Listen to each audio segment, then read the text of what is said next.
So right here at my home, I'm showing the first industrial sewing machine that I received after completing my studies in fashion design and technology.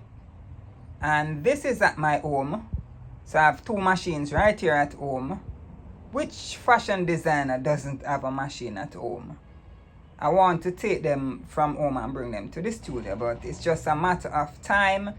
So I want to just indicate what's on these two machines, do a quick check on them, change the oil depending on the viscosity, give them a quick test because they are right here with some items stored on it and they have not been used for some time.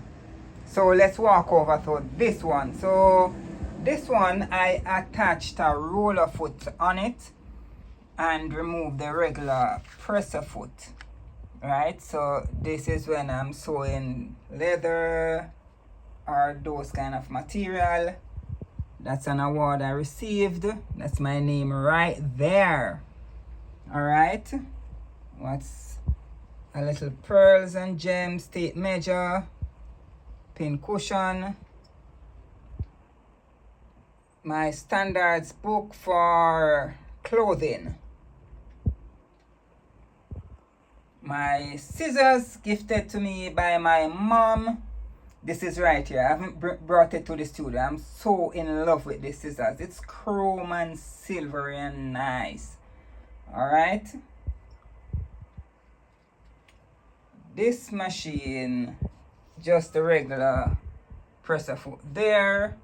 Going to check the oil levels, assess the oil, the viscosity, give them a test run, and then we'll see what's what. So two industrial lock stitch sewing machines at my home.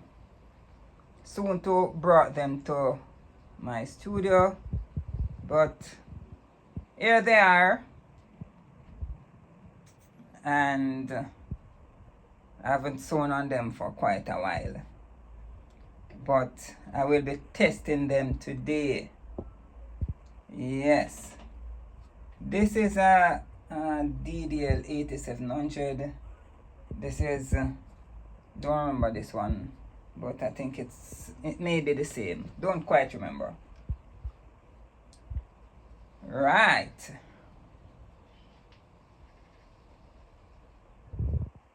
We can go in some of the standards right here.